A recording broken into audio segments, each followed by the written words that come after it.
The Dallas Cowboys season has been nothing short of amazing, not because of one guy, not because of all the records they're breaking, but because how each player is coming together as a team.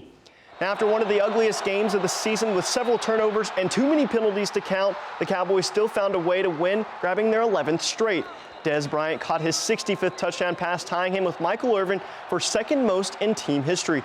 But Jason Witten only had one catch, which ended up not counting due to a penalty, making it the first time since 2008 he was held without a catch. But both guys say it really doesn't matter. We dealing with something that's way much more bigger, than records and all that kind of stuff. We're a football team, and that's the most beautiful thing that we got. We stick with one another throughout the good and the bad, and those are the type of things that, we care about, is pulling out victories like this. Those records really don't mean anything. That's the way the game went, and you're able to just kind of withstand it. And I'm thankful and excited to be 11-1, much more than having a catch. Right here in North Texas, the College Football Playoff Committee is working hard in Grapevine to pick the top 4 teams to play for a national title.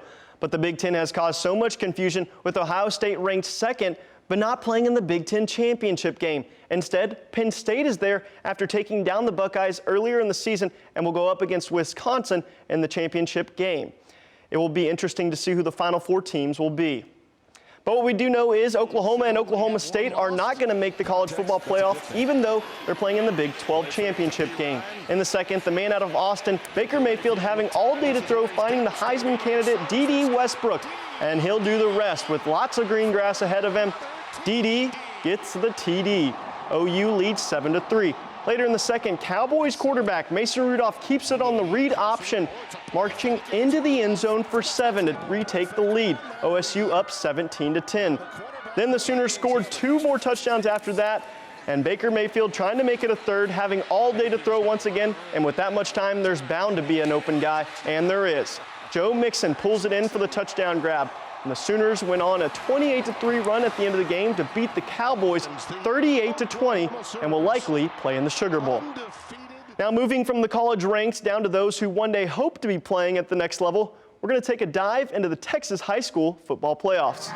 A Class 4A battle, Salina and Gilmer in Mesquite. Bobcats junior running back Ismael Ortiz punching his way in to start the scoring. Salina up 7-0. Then with 11 minutes left in the first half, Gilmer running back Keaton Collier bounces to the outside and nobody is going to touch him. Gilmer turned on the burners after that score, cruising to a 43-17 win. Next up, Sweetwater. Kennedale versus Van at the Star in Frisco. The Wildcats were down 21-7 at the half, but DJ Curvin took over, running for 4 touchdowns in the second half, this one with 7 minutes left to play, giving Kennedale the lead for good. Curvin finished with 5 touchdowns and 168 yards on the night. The Wildcats won the game 34-28, making it the furthest postseason run in school history, and it's not over yet. Kennedale plays Abilene Wiley in the state semifinals next. 2016 has been a crazy year from the beginning, and I'm still waiting for the craziness to end. The Cavs won, the Cubs won, the Cowboys are on an 11-game winning streak, and now Tiger Woods back on the golf course. Woods hosted the Heroes World Challenge, where he finally played against some of the world's best golfers for the first time in 15 months. With all that time away, you can expect to see some rust, and it showed at times. But then again, he showed signs of greatness with nice approaches and putting. After day 1 of the tournament, Woods finished at 1 over par, 10 strokes behind the leader. Meanwhile, Jordan Spieth, the Dallas native, shot 4 under par, tying him with Ricky Fowler for 7th best. Check back in throughout the week to get all the updates of the tournament. Thanks for watching. I'm Brett Wise, CBS 11 Sports.